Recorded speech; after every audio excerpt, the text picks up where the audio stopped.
Boa noite a todos. Alegria intensa em nossos corações, nessa casa maravilhosa que cuida da emoção, que nos desperta para a compreensão da importância de Jesus e de Kardec, e que ainda consegue impulsionar todos ao trabalho.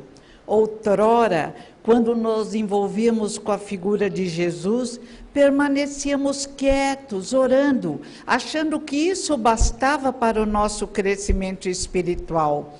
Hoje sabemos, Isabel nos ensina com força, exemplo e coragem, que não basta orar, que precisamos agir sobre este mundo necessitado, sobre essa sociedade ainda doente, sobre nós mesmos e nossos irmãos, crianças pequenas e tolas que continuam a imaginar que o planeta Terra é um grande parque, exigindo e criando a dor para o despertamento que se faz necessário.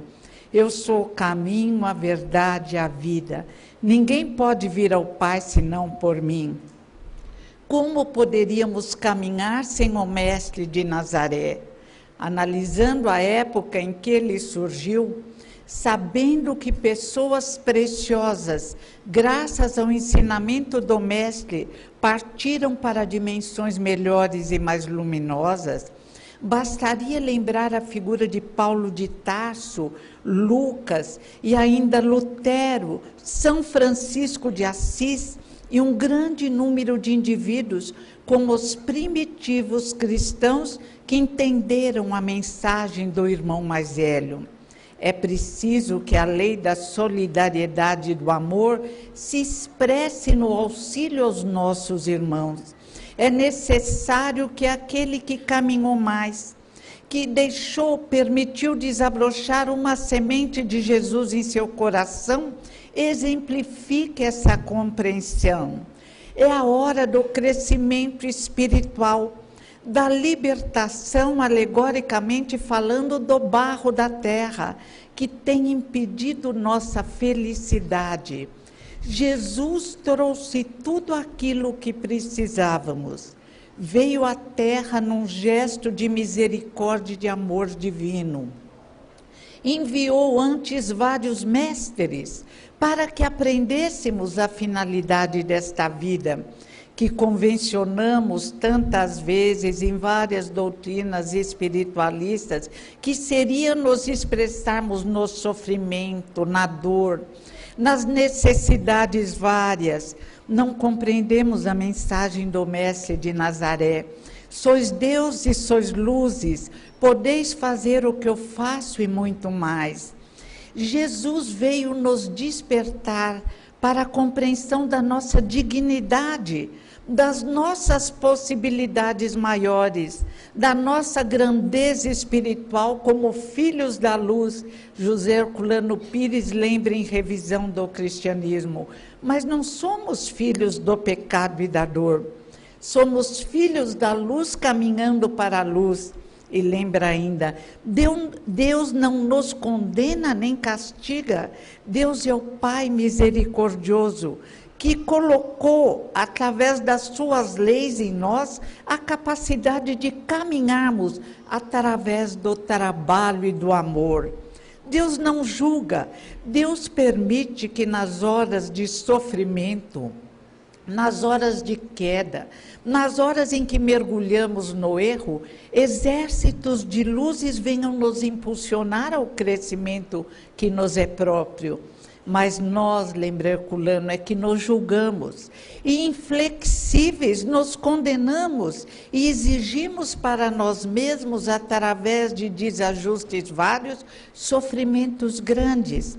Mas Deus, nosso Pai, misericordioso, o Pai da parábola do Filho pródigo de Jesus de Nazaré, induz-nos ao crescimento, ampara-nos, permitindo que através das várias encarnações consigamos finalmente compreender que só podemos crescer e ser felizes amando ao próximo como a nós mesmos e fazendo ao próximo o que desejamos que ele nos faça. É necessário compreendermos que, na realidade, quando tentamos iludir o próximo, estamos, na realidade, nos iludindo, porque a cada erro que cometemos nós, juízes inflexíveis, muitas vezes cruéis, indivíduos que não colocaram dentro do coração a lei do amor, vamos exigir para nós lições dolorosas, mas Deus, nosso Pai, a luz, o Senhor de todo o universo, ampara-nos, sobretudo nas horas de queda, e perdoa-nos incondicionalmente. Mas, como disse o querido irmão Jesus, teus pecados te são perdoados, mas vá e não peques mais.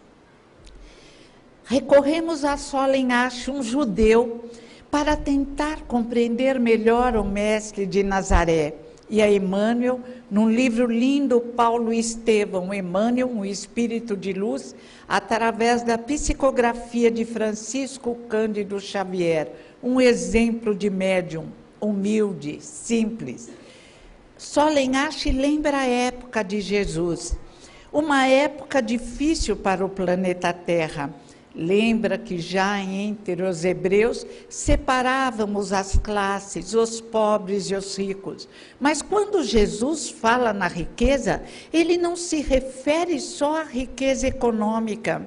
Jesus nos lembra que todos temos riquezas, vários talentos, a inteligência, o magnetismo, a possibilidade de auxiliar, as horas de lazer que podemos dedicar àqueles que sofrem mais do que nós, porque na medida em que nos expressamos nos ensinamentos de Jesus, ainda que estejamos em horas difíceis, a alegria invade nossos corações.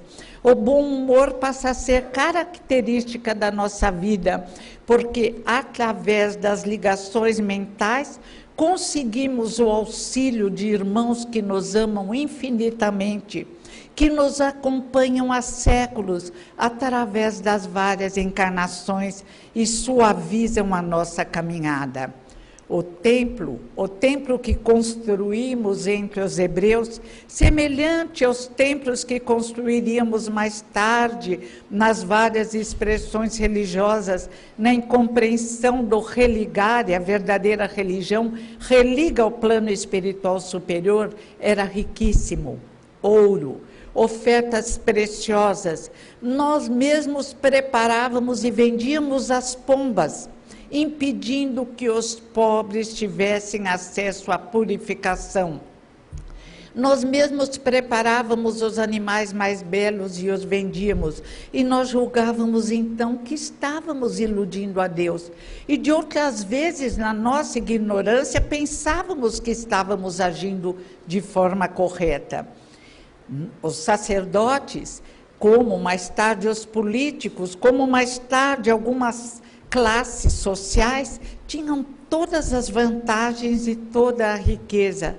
O templo trazia muito ouro na sua ornamentação. A pobreza permanecia fora. A pobreza ia utilizar os resíduos conseguidos através da lavagem do couro dos animais sacrificados. Mas ali também já se caracterizavam os melhores e os mais necessitados. Os que trabalhavam para melhores condições de vida, e os revoltados, como Barrabás, que com toda um conjunto de indivíduos tentava fazer justiça através da violência, o que também a história nos prova que nunca deu certo. Quando Jesus surgiu, os rabis eram uma classe à parte, privilegiada. Em geral, ficavam em suas salas de estudos e ensinavam a todos como agir ao Torá, a lei dos hebreus. Jesus foi um rabi completamente diferente. Jesus surge como um raio de sol. Jesus surge com uma coragem acima da compreensão de sua época e da nossa época. Jesus desafia os grandes. Jesus dizia que veio reafirmar a lei, mas não contrariá-la. mas discutia qualquer ponto que não era a lei de Deus, era a lei dos homens. Foi assim que discutiu sobre a importância de se trabalhar no sábado. E diz, mostrando o desenvolvimento excepcional da sua razão: se vocês vão salvar uma ovelha que cai num abismo no dia do sábado, por que só vale o descanso para as coisas que não considero importantes? Chamou a atenção também dos saduceus, que eram mais materialistas, que não acreditavam. Aliás, o materialismo dominava e ainda domina nossos corações, porque quando nos convencermos realmente da espiritualidade, quando nos compreendermos como seres espirituais, consideraremos as coisas valorosas, os verdadeiros valores, acima dos bens da terra. Embora o livro dos Espíritos nos chame a atenção para a importância do uso dos bens da terra sem escravidão, sem os abusos. Jesus era uma presença tão importante que no livro Paulo e Estevão, e no livro Há 2000 anos, Emmanuel o apresenta em cores maravilhosas. Em Há 2000 anos, o senador Públio Lentulus fica encantado com a presença de Jesus. Esse mesmo senador tem sonhos nos quais mergulha numa encarnação passada. Ele fora o próprio avô, um homem que tinha lados corretos, um homem que tentava ser justo, mas que, levado pelo orgulho e pelo egoísmo, cometia atrocidades, inclusive cegar escravos e inimigos. Muito depois, bem preparado no plano espiritual, Lentulus volta como senador romano e novamente repete os erros do orgulho e do egoísmo. O poder faz com que novamente seus olhos fiquem embaçados pelo barro da terra e comete novas injustiças. E mais tarde, quando ele encontra Jesus, não consegue compreender o Mestre de Nazaré, porque para compreender as leis espirituais, para sentir um vínculo maior e intenso com aqueles que caminharam mais, é preciso nos despirmos do orgulho e do egoísmo. Para receber o auxílio possível dos irmãos mais velhos, através das várias encarnações, somos trabalhados, inclusive, por um método didático à dor, que não é o único no planeta Terra. E misturamos ainda dor com desafios, desafios que são método didático indispensáveis para encarnados e desencarnados.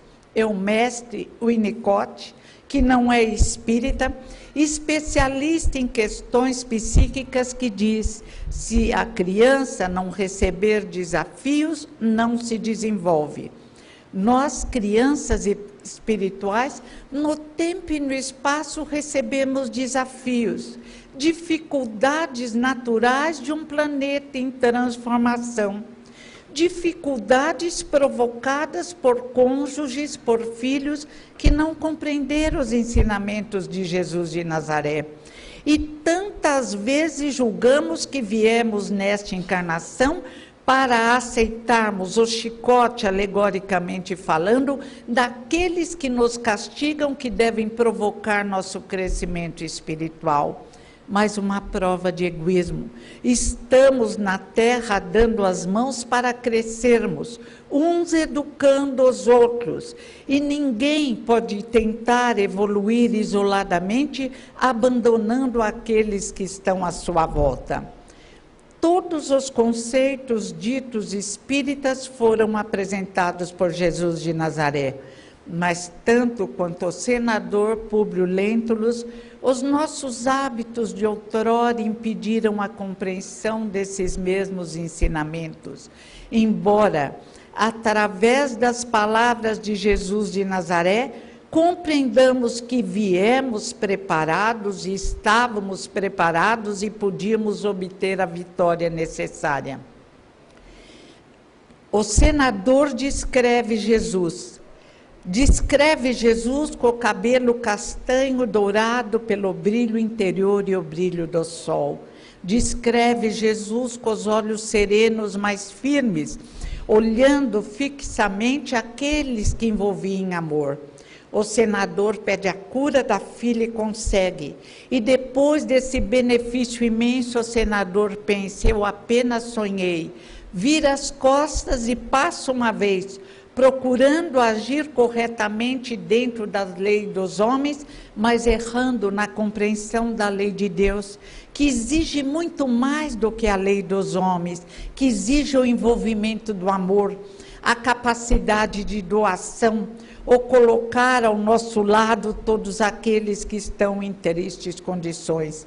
Jesus foi o primeiro rabi que frequentava a hospedaria onde estavam todos os marginalizados entre o nosso povo. O povo hebreu talvez fosse o nosso povo naquela época, ou o romano, ou o grego, mas nós estávamos ainda preocupados apenas com o nosso bem-estar. Segundo Solly Achen, Jesus chegava com suas vestes brancas e iluminava a taverna, a hospedaria onde se reunia a escória judaica. Nunca antes nem depois um rabi comeu junto com aqueles deserdados do mundo. Nunca antes nem depois um senhor da sabedoria das leis conversava com aquele pessoal humilde e perguntava por seus familiares.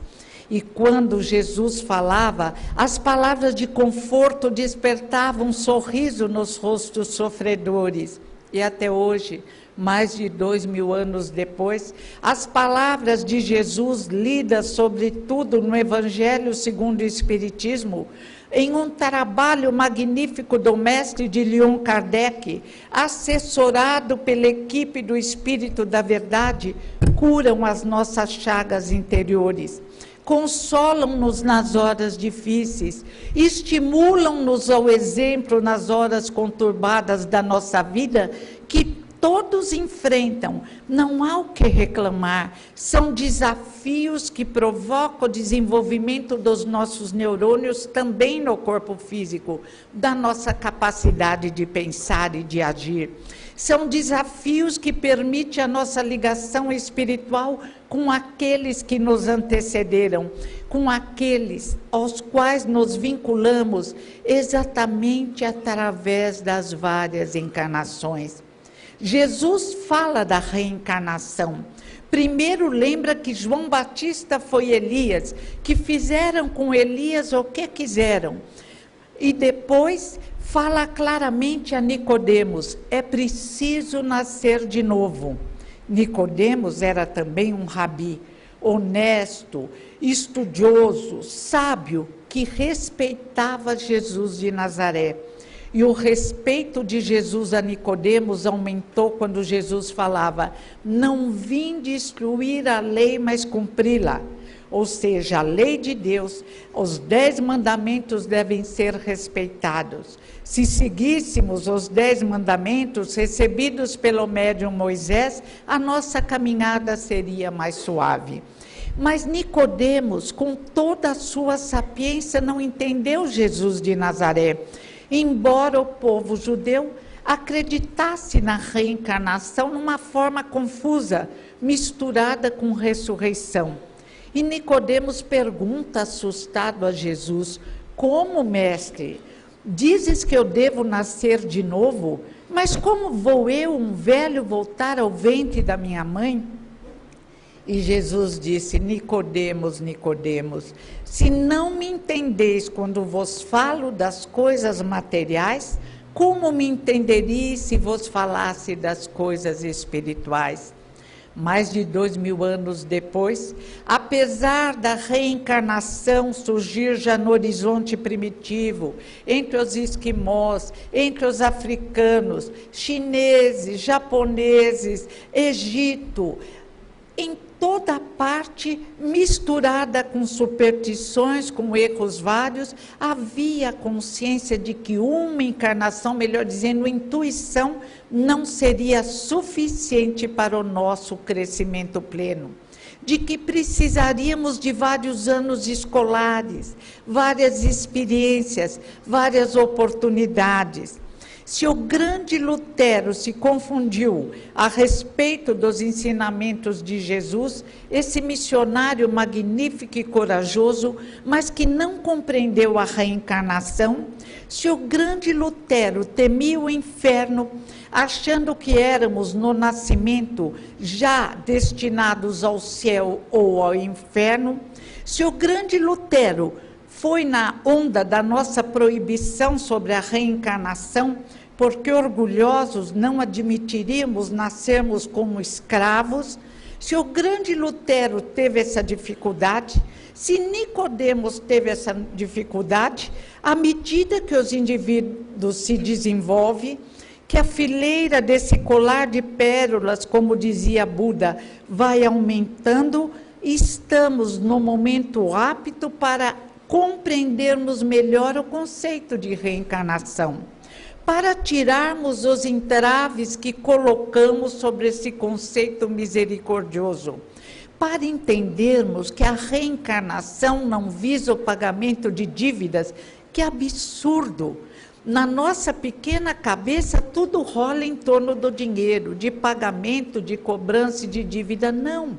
A gênese de Kardec é clara na compreensão dos ensinamentos de Jesus de Nazaré.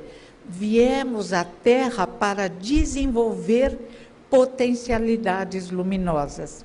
Viemos à Terra para estabelecermos vínculos de amor. Viemos à Terra para que a Terra se transforme num só rebanho, tendo um só pastor.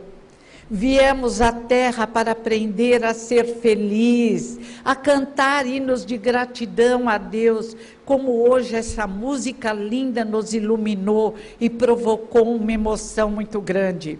Viemos à Terra para aprender a olhar o céu azul, a lua, o sol, as flores, para nos sensibilizarmos com as belezas da natureza e para criarmos a nossa própria beleza interior. Viemos à Terra para nos encantarmos com o rosto puro das crianças, que são espíritos que vieram dos séculos, mas que vestem, como diz Kardec, a roupagem da inocência, e que nos comovem, sensibilizam e convidam a um crescimento maior. Viemos à Terra principalmente para exterminar a dor, para que a Terra se transforme num planeta de paz, de regeneração e de amor, e depois num mundo feliz.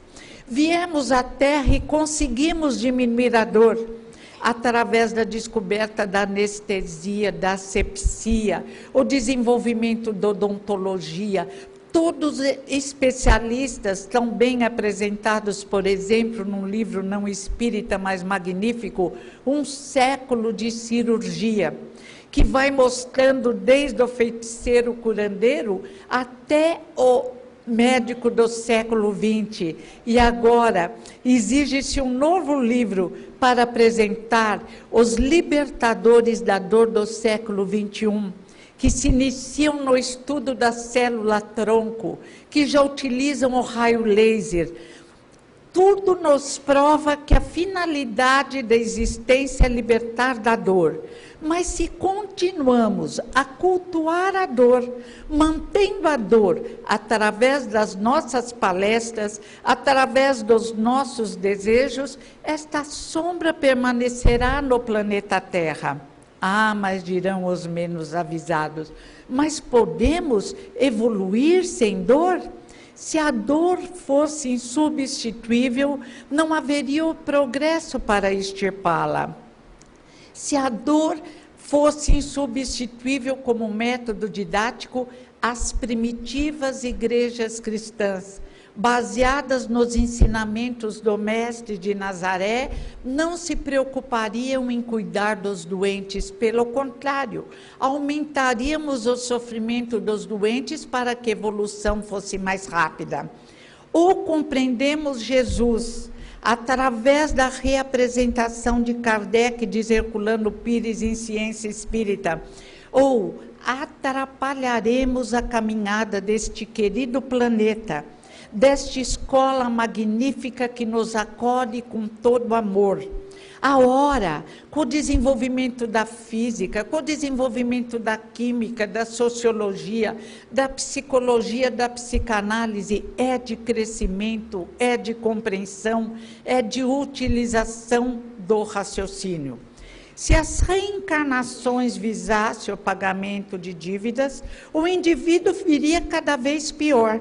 E, nesse caso, Deus seria um terrível agiota que exigiria de cada um o pagamento com juros e correção monetária.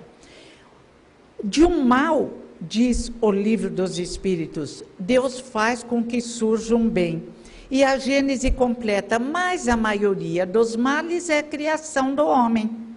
A guerra, a fome, o terrorismo, os atos de crueldade, as drogas, são criação do homem. Nós, indivíduos da Terra, por inércia, por permanecermos estáticos, apesar de vindos dos séculos, apesar de profundamente trabalhados por mestres enviados por Jesus de Nazaré, apesar de termos tido entre nós reencarnado num corpo de carne em tudo semelhante ao nosso, diz a Gênese de Kardec, num capítulo magnífico, Jesus, Milagres e Profecias, e completa, do ponto de vista físico, o corpo de Jesus era em tudo semelhante ao nosso, a isso a grandeza espiritual. Mas o que fazia grande diferença, diz a Gênese, é que o seu corpo energético foi retirado das partículas melhores do planeta Terra, o corpo de luzes ou sombras. No caso de Jesus, o corpo perispírito mais puro que veio à Terra, que atendia aos pensamentos daquele Espírito Divino, cuja grandeza começamos a aquilatar, mas que vamos ainda necessitar de muita reflexão para o compreendermos na intensidade do seu amor, desse amor incondicional, desta luz que continua entre nós num processo divino de libertação. Se não houvesse a reencarnação, vamos supor que depois do desencarne encontrássemos um céu ou um inferno, como pensava Lutero. Se fôssemos destinados, como achava o querido Lutero, que muito amamos e respeitamos, que fez um trabalho magnífico na libertação dos símbolos, como lembra Herculano Pires no livro Espírito e o Tempo, mas se, após a morte, ficasse alguns no céu, outros no inferno, outros no purgatório, haveria a destruição da família. Diríamos então, como a materialista Simone de Beauvoir, viver para quê? Fazer amigos, ler livros, admirar obras de arte, se morremos, e no caso de Simone ela diz, tudo se acaba. No nosso caso diríamos, se morremos e perdemos os amigos, ou nós ficamos no purgatório, no inferno e eles no céu, nossos filhos, nossos queridos, nossos netos, que ideia tenebrosa criamos para nos expressarmos na infelicidade e na insegurança. O grande Lutero morria de medo de ir para o inferno, e quando a filhinha morreu, ele ficou louco de dor e dizia, não, ela deve ter ido para o céu porque ela é um anjo. A biografia é de Bretano, Lutero, Martim Lutero. Que mundo significaria, valeria por uma vida para depois perdermos o nosso contacto? Que triste se um dos nossos queridos fosse destinado eternamente ao inferno. Que triste se os nossos amados permanecessem no sono durante séculos, esperando um despertar que poderia vir ou não. E como seria esse despertar? Qual o instrumento de expressão?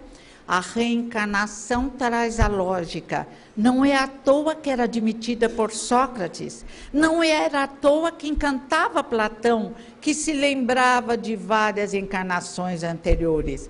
O Dr. Ian Stevenson escreveu um livro, 20 casos sugestivos de reencarnação, um livro belíssimo, embora ele não é espírita, tenha o direito de fazer suas confusõezinhas, ele confunde um caso de subjugação com reencarnação, mas o livro traz informações preciosas. E agora saiu outro, esse ainda não li, Reencarnação entre os Europeus.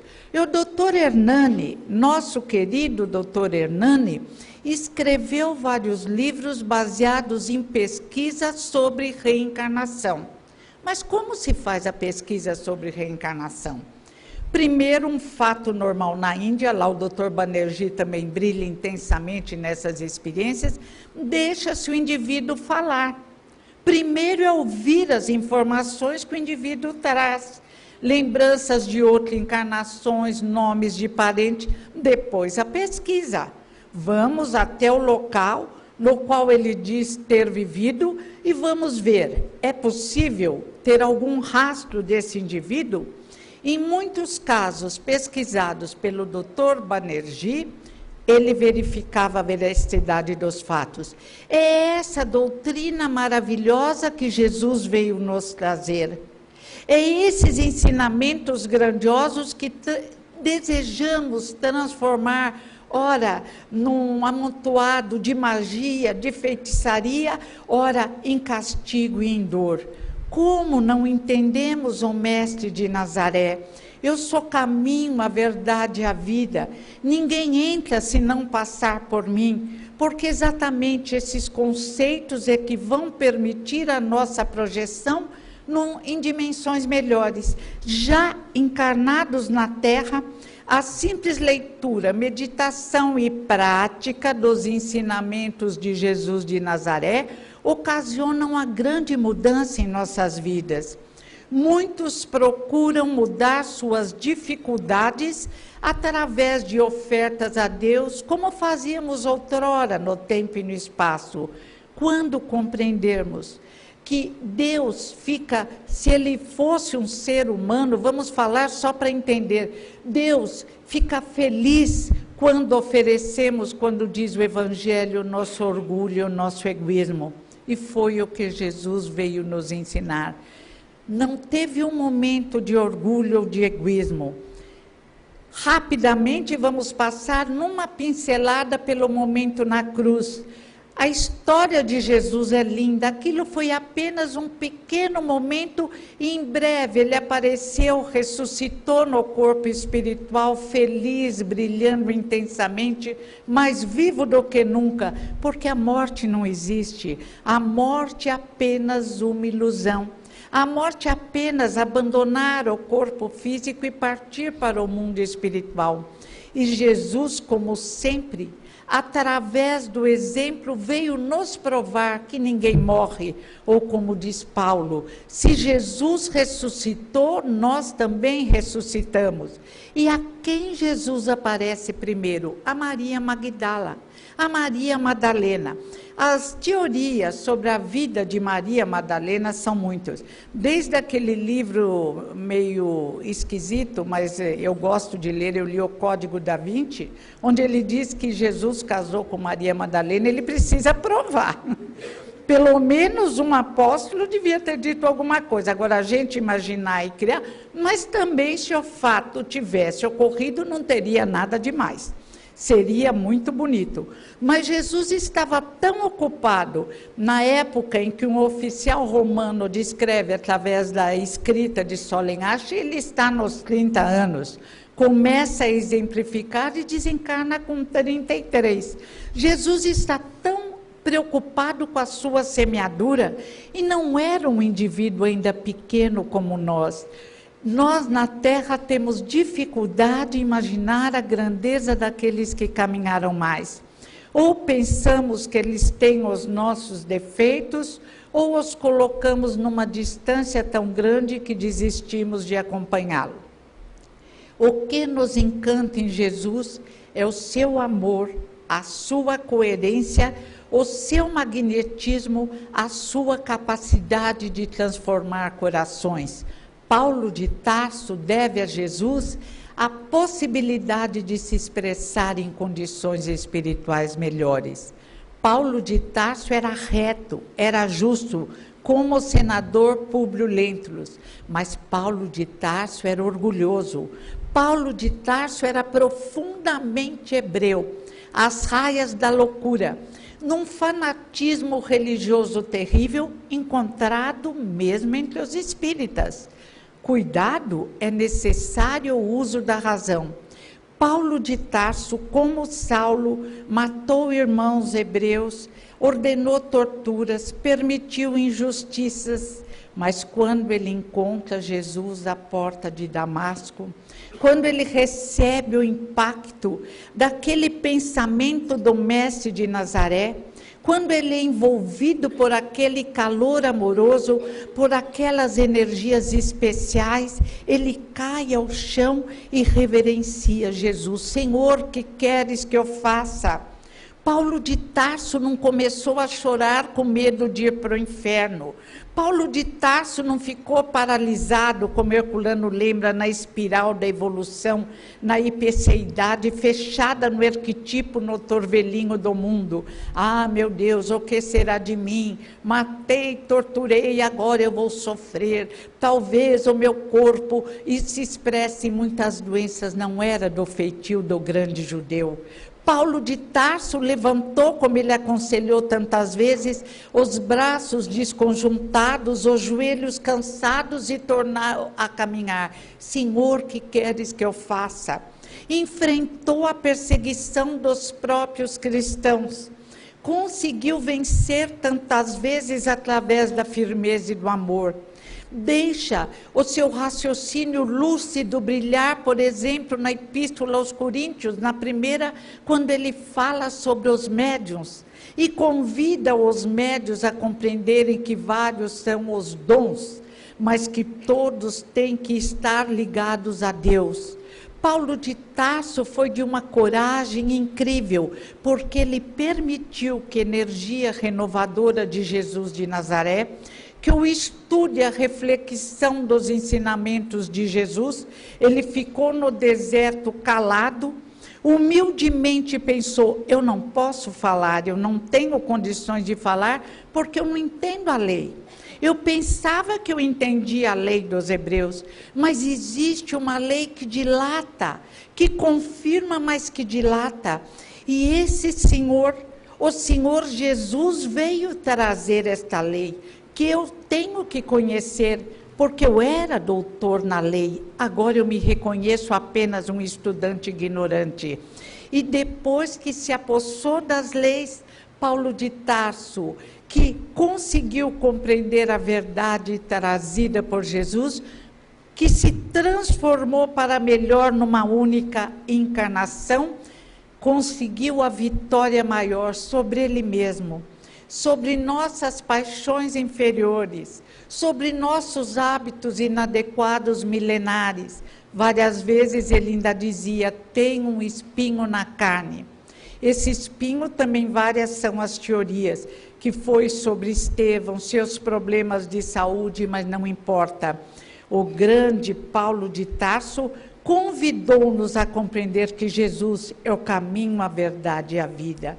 Jesus apresenta aquela porta que é estreita assim, mas que é iluminado pelo amor, pela compreensão, pela alegria, iluminada pelas artes, pelos dias maravilhosos da terra, ou pelos dias escuros igualmente lindos da terra.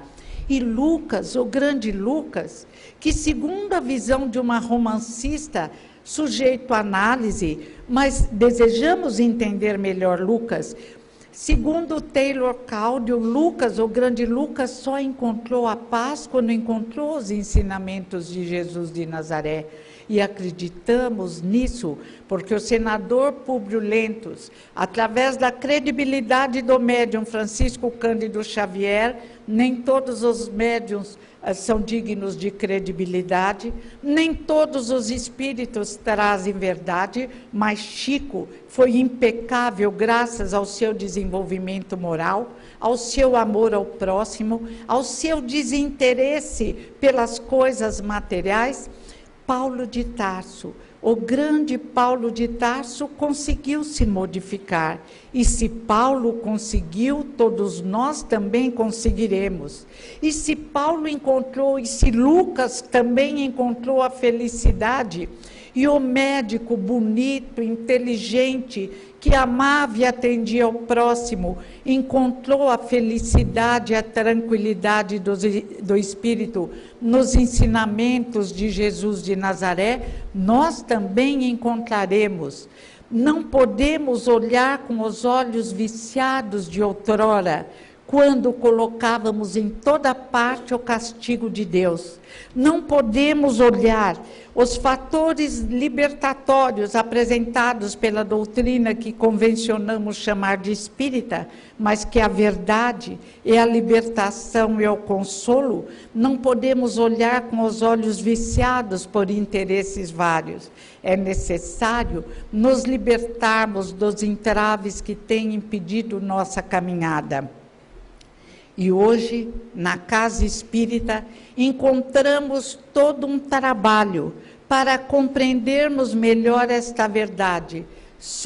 Viemos dos séculos, nos utilizamos de várias vestes, todas devem ser igualmente respeitadas.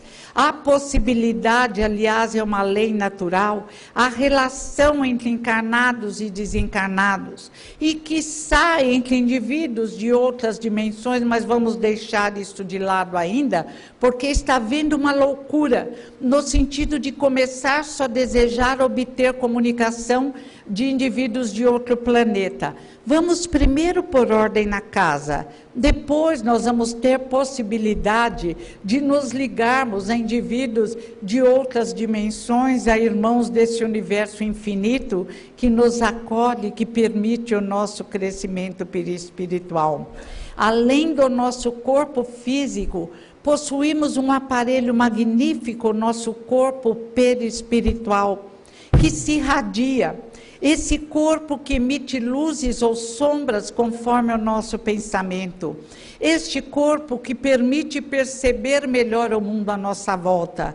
Mas tanto o corpo físico como o perispiritual nada são sem nosso espírito. Porque somos espíritos, somos imortais, somos destinados, queiramos ou não, a um progresso infinito. Queiramos ou não, Deus nos faz amadurecer. E melhor é para nós mesmos, para aqueles espíritos de luzes que nos amam e nos contemplam, que por vontade própria procuremos os recursos necessários para crescer espiritualmente. E que recursos serão esses? Serão o jejum? Serão a permanência com alguns instrumentos mecânicos que nos fazem sofrer? Serão promessas vãs, promessas tolas que já fizemos tantas vezes? Ou talvez devêssemos nos cobrir de cinzas e permanecermos orando dia e noite? Não. Jesus nos explicou que para crescermos espiritualmente, para nos libertarmos das nossas paixões inferiores, para conseguirmos a felicidade possível na Terra, é necessário, é indispensável amar o próximo como a nós mesmos. Mas se não conseguimos nos amar, necessitamos de um tratamento que a Casa Espírita pode nos proporcionar. Escolhendo a Casa Espírita, verificando quais são os livros estudados pela Casa Espírita, verificando o que a Casa Espírita pretende nos ensinar. Kardec, livros bons, e nesse caso vamos permitir que o nosso crescimento se faça numa forma mais suave, auxiliados pelo plano espiritual superior, que tantas vezes, como fala uma lição, nos carrega propriamente no colo, que tantas vezes permite que o nosso desequilíbrio emocional seja transformado num equilíbrio na medida em que aprendemos, através do amar ao próximo como a si mesmo, do auxílio aos mais necessitados, dilatar nossas possibilidades de captação, recebendo auxílio dos irmãos mais velhos que nos apoiam e que trabalham por nosso crescimento espiritual. O convite ao crescimento. Nós, em vão, tentamos transformar o convite à dor, o convite a lágrimas de sangue. No tempo e no espaço, tentamos transformar o convite em um convite terrível. Não. O convite às luzes, ao brilho interno e ao brilho externo, à felicidade possível no planeta Terra, ao sorriso largo, porque nos sentimos amparados espiritualmente por irmãos mais velhos que nos amam, como nós tantas vezes amamos nossos irmãozinhos menores, os gatinhos, os animaizinhos, os nossos bebês lindos. Somos destinados ao crescimento espiritual. Não viemos para o sofrimento e a dor. Infelizmente, não nos tornamos aptos ainda a afastá-los de nossa vida. Mas a cada dia, no estudo e na compreensão dessa doutrina maravilhosa que denominamos de Espiritismo, na prática do bem, no atendimento às nossas necessidades iluminadas pelo amor a Deus, nosso Pai, no atendimento e na compreensão que a dor do nosso próximo é tão importante como a nossa própria dor, finalmente conseguiremos um estado mental especial que nos permitirá já nos projetarmos nas dimensões melhores do universo. Então, a tranquilidade e a alegria atingirão nosso coração.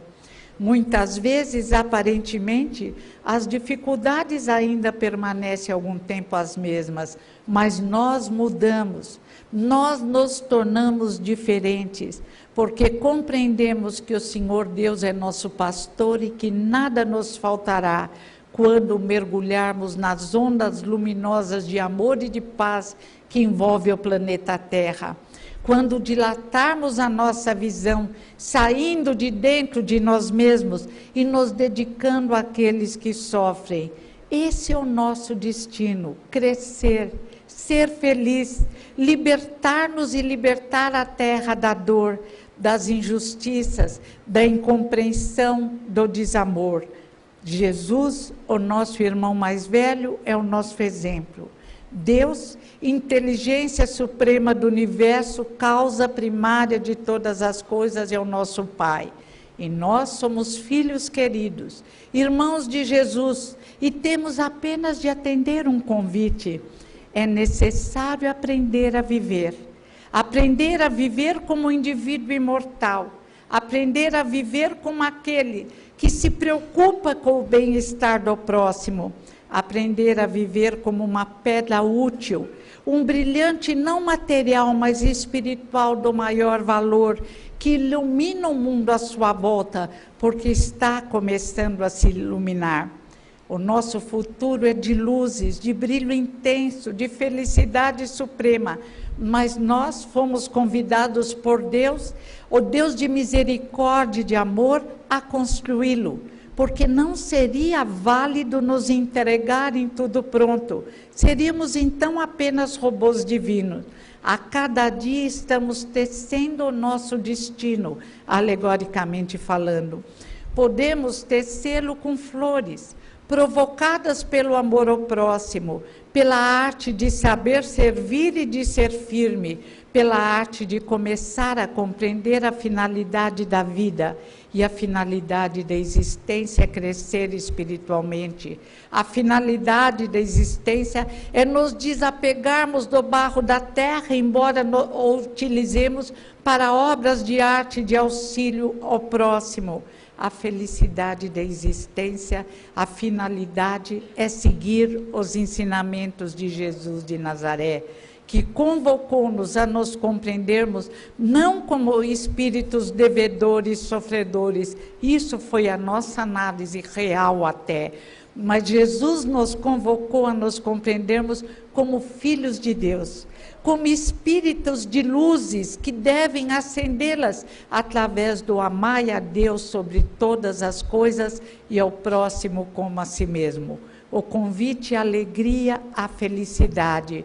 E o Espiritismo é o ensinamento divino que nos liberta de nós mesmos e nos coloca no patamar luminoso, quando podemos receber auxílio do plano espiritual e caminhar para a luz. Somos luzes, filho da luz, destinados à luz.